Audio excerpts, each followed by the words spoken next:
Opportunity monopolized. No man is kept poor because opportunity has been taken away from him, because other people have monopolized the wealth, and have put a fence around it. You may be shut off from engaging in business in certain lines, but there are other channels open to you. Probably it would be hard for you to get control of any of the great railroad systems. That field is pretty well monopolized. But the electric railway business is still in its infancy, and offers plenty of scope for enterprise, and it will be but a few years until traffic and transportation through the air will become a great industry, and in all its branches will give employment to hundreds of thousands and perhaps to millions of people. Why not turn your attention to the development of aerial transportation, instead of competing with J. Hill and others for a chance in the steam railway world? It is quite true that if you are a workman in the employ of the Steel Trust, you have very little chance of becoming the owner of the plant in which you work. But it is also true that if you will commence the act in a certain way, you can soon leave the employ of the Steel Trust. You can buy a farm of from 10 to 40 acres, and engage in business as a producer of foodstuffs. There is great opportunity at this time for men who will live upon small tracts of land and cultivate the same intensively. Such men will certainly get rich. You may say that it is impossible for you to get the land, but I am going to prove to you that it is not impossible, and that you can certainly get a farm if you will go to work in a certain way. At different periods the tide of opportunity sets in different directions, according to the needs of the whole, and the particular state of social evolution which has been reached. At present, in America, it is setting toward agriculture and the allied industries and professions. Today, opportunity is open before the factory worker in his line. It is open before the business man who supplies the farmer more than before the one who supplies the factory worker, and before the professional man who waits upon the farmer more than before the one who serves the working class. There is abundance of opportunity for the man who will go with the tide, instead of trying to swim against it. So the factory workers, either as individuals or as a class, are not deprived of opportunity. The workers are not being kept down by their masters.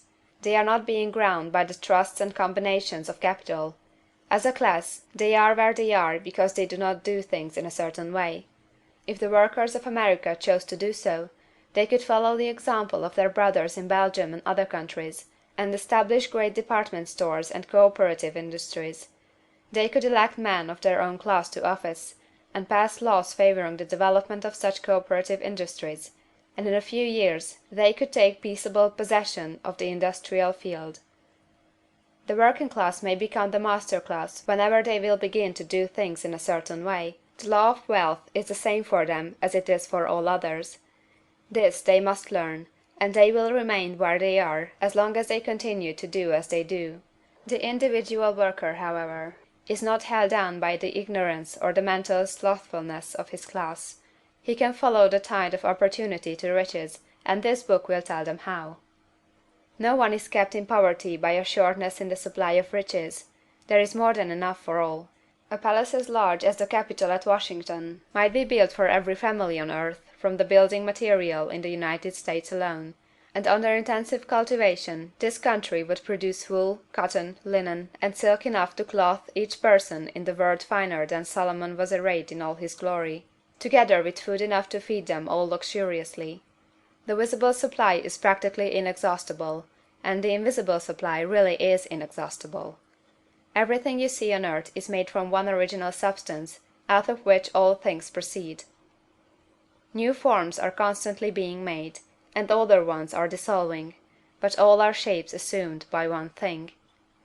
There is no limit to the supply of formless stuff, or original substance. The universe is made out of it, but it is not all used in making the universe. The spaces in, through, and between the forms of the visible universe are permeated and filled with the original substance, with the formless stuff, with the raw material of all things. 10,000 times as much as has been made might still be made, and even then we should not have exhausted the supply of universal raw material.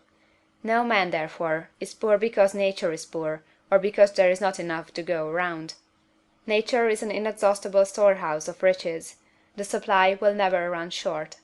Original substance is alive with creative energy, and is constantly producing more forms. When the supply of building material is exhausted, more will be produced. When the soil is exhausted, so that foodstuffs and materials for clothing will no longer grow upon it, it will be renewed, or more soil will be made. When all the gold and silver has been dug from the earth, if man is still in such a stage of social development that he needs gold and silver, more will be produced from the formless. The formless stuff responds to the needs of man, it will not let him be without any good thing. This is true of man collectively. The race as a whole is always abundantly rich, and if individuals are poor, it is because they do not follow the certain way of doing things which makes the individual man rich. The formless stuff is intelligent. It is stuff which thinks. It is alive, and is always impelled toward more life. It is the natural and inherent impulse of life to seek to live more.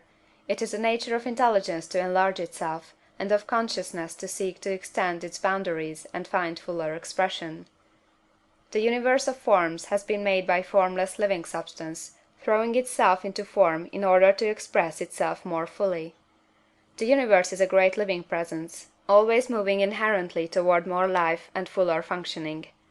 Nature is formed for the advancement of life. Its impelling motive is the increase of life. For this cause, everything which can possibly minister to life is bountifully provided. There can be no lack unless God is to contradict himself and nullify his own works. You are not kept poor by lack in the supply of riches. It is a fact that I shall demonstrate a little farther on, that even the resources of the formless supply are at the command of the man or woman who will act and think in a certain way.